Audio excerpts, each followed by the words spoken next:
SBA Publications.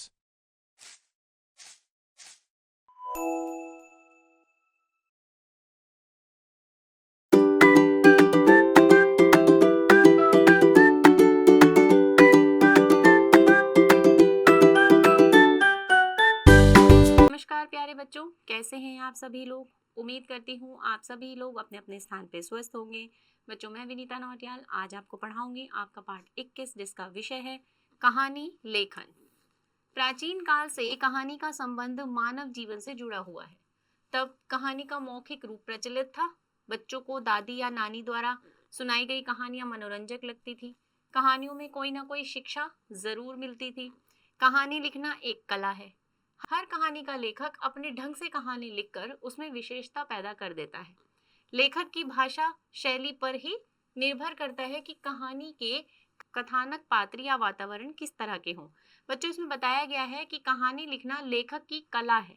लेखक किस तरह का वातावरण दिखाता है, किस तरह के पात्र का निर्माण करता है और किस तरह के शब्दकोश का इस्तेमाल करता है और अपनी कहानी को रोचक बनाता है। जीवन की किसी एक घटना के रोचक वर्णन को हम कहानी कहेंगे। हमारे जीवन में घटित होने वाली घटनाओं के रोचक वर्णन को हम कहानी कहते हैं। कहानी लिखते समय निम्नलिखित बातों पर ध्यान देना चाहिए। दी गई रूपरेखा के आधार पर ही कहानी का विस्तार करें। कहानी का आरंभ आकर्षक होना चाहिए। आकर्षक मतलब ऐसा होना चाहिए जिससे हमें कहानी पढ़ने में मजा आने लगे, आनंद आने लगे। कहानी की भाषा सरल और स्वाभाविक होनी चाहिए जिससे हमें उसे समझने में कठिनता ना हो। कहानी में विभिन्न घटनाओं और प्रसंगों को संतुलित विस्तार दे। कहानी को उपयुक्त व आकर्षक शीर्षक भी दे। कुछ कहानियां पढ़ें। आइए, यहाँ पर आपको कुछ कहानियां दी गई हैं जिन्हें आपको पढ़ना है। पहला है पैसे का सदुपयोग। नीरज कक्षा 8 का विद्यार्थी था। उसके 4 भाई बहन थे। उसके पिता एक छोटे से स्कूल में अध्यापक थे। अब देखिए, यहाँ पर लेखक ने एक भूमिका बांधी। किसके बारे में? नीरज के बारे में। बहुत अधिक आय ना होने पर भी घर का खर्च आसानी से चल जाता था। नीरज का स्कूल घर से दूर था। उसकी कक्षा के सभी साथी अपनी अपनी साइकिलों पर स्कूल जाते थे, पर नीरज को पैदल ही जाना पड़ता था। नीरज की कक्षा के कुछ बच्चे ऐसे थे जो उसको पैदल आते जाते देखकर उसका मजाक उड़ाते रहते थे। नीरज को उनका हंसी उड़ाना अच्छा नहीं लगता था। वह घर आकर पिता से साइकिल की फरमाइश करता, किंतु पिता अपनी लाचारी व्यक्त करते और नीरज से कहते, बेटा तुम अपनी पढ़ाई पर ध्यान दो, जब हमारे पास पैसे होंगे तब मैं तुम्हारे लिए अच्छी सी साइकिल ला दूंगा। एक दिन नीरज की कक्षा के लड़कों ने उसके पैदल आने का बहुत मजाक उड़ाया। नीरज घर आकर अपने पिता से बहुत नाराज हुआ। पिता ने उसको शांत करते हुए कहा कि मेरे पास 1,000 रुपए हैं, लेकिन यदि तुम उससे अपनी साइकिल खरीद लोगे तो हमारे पास कठिन समय के लिए कुछ भी नहीं बचेगा। पिता ने उसे समझाया कि हमें पैसे का सदुपयोग करना चाहिए, परंतु नीरज तो बच्चा था। नीरज ने अपने पिता की बात पर ध्यान नहीं दिया और अपनी हट पर अड़ा रहा।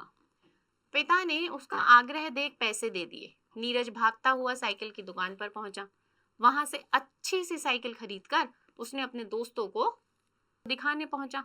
अब नीरज तो बच्चा था, वो अपनी जिद पे अड़ा, तो पिता ने उसको वही 1,000 रुपए दे दिए और वो साइकिल लेकर सीधे कहाँ गया? अपने दोस्तों के पास। दोस्तों के यहाँ से जब वह अपने घर लौट रहा था तो उसका पड़ोसी विपुल भागता हुआ आया और बोला, नीरज तुम्हारे पिताजी का एक्सीडेंट हो गया है, उन्हें अस्पताल ले जाया गया है। यह सुनकर नीरज के पैरों तले से जमीन खिसक गई और वह दौड़कर अस्पताल पहुंचा। वहां डॉक्टर उसकी माँ से इंजेक्शन और दवा लाने के लिए कह रहे थे, पर माँ के पास पैसे ही नहीं थे। नीरज की आंखों में आंसू आ गए। वह डॉक्टर से पर्ची लेकर दुकान की तरफ भागा। समय पर इलाज होने से पिता की जान बच गई। सवेरे जब उसके पिता को होश आया तो उसकी माँ ने डॉक्टर को धन्यवाद देकर कहा कि आपने बिना पैसे लिए मेरे पति की जान बचाई है। इस पर डॉक्टर ने कहा, मैंने कुछ नहीं किया, यह तो आपके बेटे ने ही किया है। माँ ने नीरज से पैसों के बारे में पूछा तो नीरज ने कहा, माँ मैंने अपनी साइकिल लौटा दी।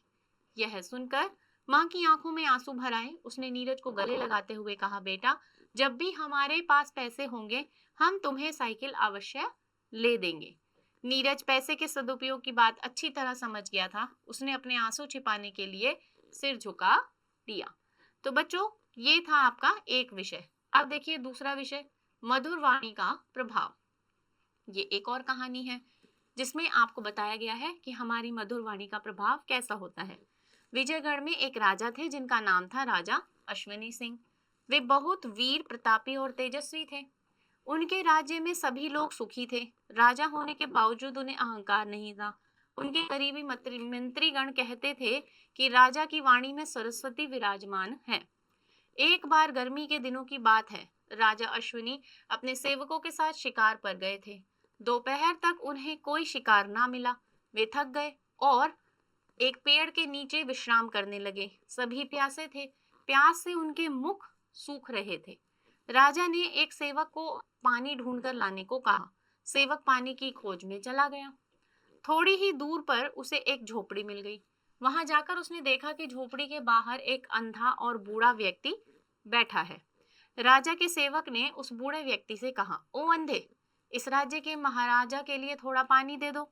जवाब में बूढ़े ने उसे पानी देने से मना कर दिया।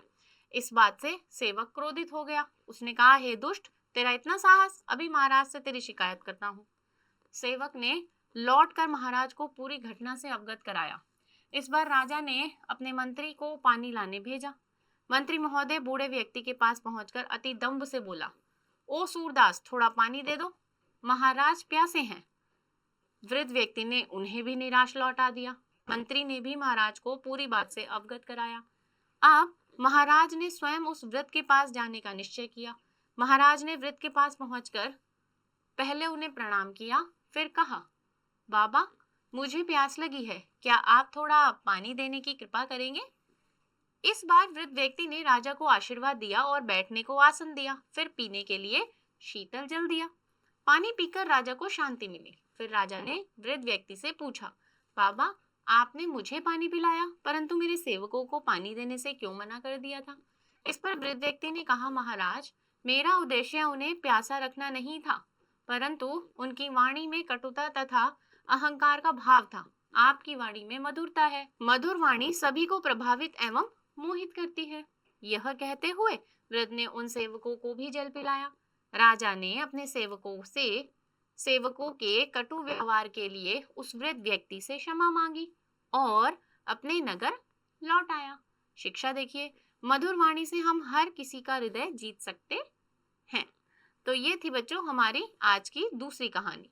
अब यहाँ पर आपको कुछ और कहानियां दी हुई हैं जिन्हें आपको पढ़ना है और समझना है कि किस तरह से आप कहानी का निर्माण कर सकते हैं और उसके बाद अपने दिए हुए इन विषयों पर कहानी का निर्माण करना है। उम्मीद करती हूँ आपको आज का विषय बहुत ही रोचक भी लगा होगा और आनंद भी आया होगा। आज की कक्षा को बच्चों हम यहीं विराम देते हैं। मैं आपसे मिलूंगी अब आपकी अगली कक्षा में एक नए विषय के साथ। तब तक के लिए आप सभी बच्चे सीखते रहिए, स्वस्थ रहिए। नमस्कार।